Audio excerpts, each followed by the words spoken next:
We're watching United States troops preparing for action. For those of you on television, this program, by the way, is simulcast through Westwood One Radio as well. Joining us now is Senator John McCain, Republican of Arizona, member of the Senate Armed Services Committee, decorated veteran, of course, former Vietnam POW. What, Senator McCain, is optimum time in a situation like this? I would think, Larry, that it would be in a matter of 2 or 3 weeks. I think we'll see a much shorter bombing campaign than 1991. And if all goes well, that could happen. But that's an awful big if. As you know, the fog of war sometimes causes things to happen that we don't foresee. It's pretty much almost daylight in Baghdad. Is it automatically assumed that this war will start at night? I think that's the conventional wisdom. I think it's probably logical. It provides our air assets with a little more protection than they would have during the daytime, and there's also the psychological effect of a night attack. So it's generally believed that it would start at night, yes. What's it like? You were a pilot. What's it like to be a pilot at a moment like this in readiness? What's going through the pilot's mind? Well, the first time in combat, there's a mixture of apprehension, fear, excitement, adrenaline, and a bit of exhilaration in that you're now doing what you've been training for a long period of time. And a lot of these pilots, it will be their first time into combat. As you know, it's been some years since the Gulf War. But there's also a sense that you're doing what your commander-in-chief has ordered you to do and what your country expects you to do, and there's a certain amount of pride there. Do you think the country is prepared for what might happen? I think the country is proud of our leadership, proud of the men and women in the military. I think they're going to be proud to liberate a millions of people, a nation that has lived under the most brutal and sadistic kind of oppression for a long period of time. And I think we will be proud of the outcome, and we will live in a safer world. Think protests will stop? Well, I hope so, because, you know, there comes a time for debate and discussion and protest, and then there comes a time where we should rally behind the president and the troops when we go into a conflict. Look, it's not possible to only support the troops and not their mission. I mean, that's just a contradiction.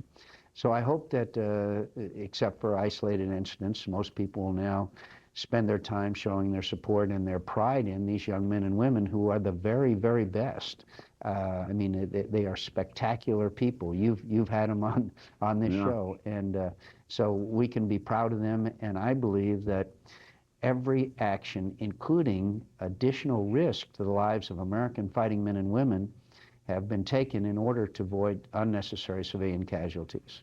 Yesterday on the floor of the Senate, you defended the administration's not giving projections of what this is going to cost. Why?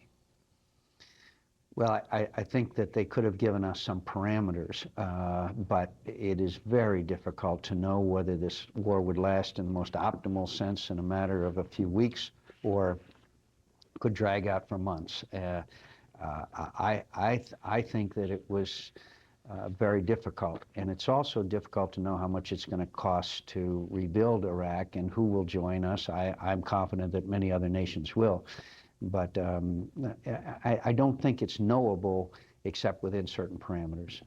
Is there a possibility that the Iraqi army may toss it up and surrender? I mean, they got to be thinking about what's coming. I think there are very few Iraqi soldiers who are ready to die for Saddam Hussein. There's a Republican Guard who know that they will meet a very serious fate at the hands of their fellow citizens. So I think they'll fight. But I think you will see bad things can happen. He can set the oil wells on fire. He may fire a Scud missile at Israel or at our troops with a chemical weapon. I mean, bad things will happen. That's why this is the last option. But his ability to resist militarily for an extended period of time is just about nil. Are you concerned about terror at home? We're under an orange alert again.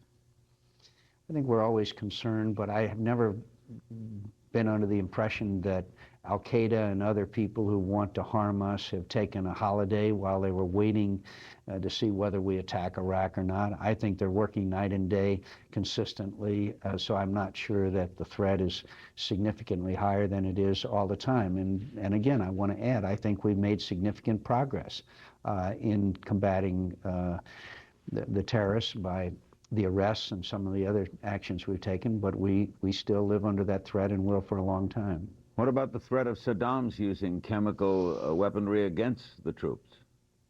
We have provided our troops with equipment. I think that we've done the best we can to protect them. I think it can be very dangerous, and one of the reasons why we took out a few artillery pieces earlier today, I think, was to help prevent that. I worry more about an attack on Israel because they obviously can't provide their citizens with the protective equipment that we can, our own people. But I'm also curious, even if Saddam Hussein orders such attacks, I'm wondering if there are people who are willing to carry out those orders.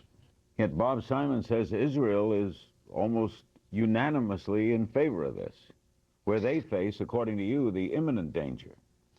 Well, the Israelis know that the longer they live next to Saddam Hussein, the more likely it is that they, like his other neighbors have in the past, might experience an attack from him.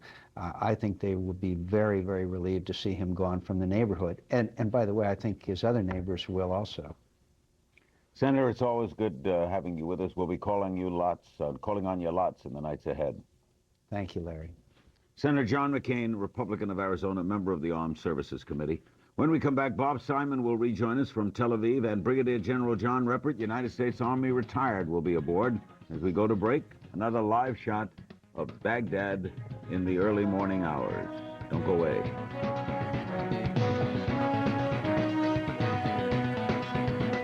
You can't tour a factory over a fax machine. You can't impress a client with just email. Not that I haven't tried. Sometimes they gotta see that winning smile. Choice Hotels offers more than 2,500 locations across the country. Because staying close to your business can take you far from your office. This smile remains undefeated. Now when you stay at any Choice Hotel, you'll earn triple miles from participating airlines. Call 800-4CHOICE. That's the power of being there. Just stay in its tracks.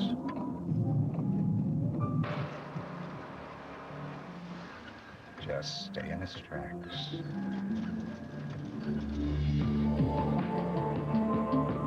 The Jaguar X-Type, the only car in its class with all-wheel drive, standard. Get an X-Type for $329 a month. Visit your local Jaguar retailer today. CNN Tomorrow, we're live from the front lines with overnight developments, plus the dangers of war. One woman's incredible story of survival as a POW during the Gulf War on the next American Morning with Paula Zahn. CNN Tomorrow, 7 a.m. Eastern.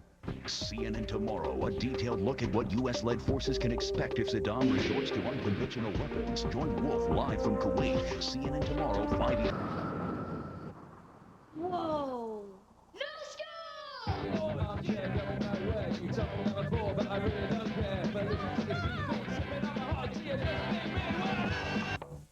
We're leaving in 5 minutes, guys. The C240 sedan, now with 4MATIC all-wheel drive. Disappointing kids everywhere.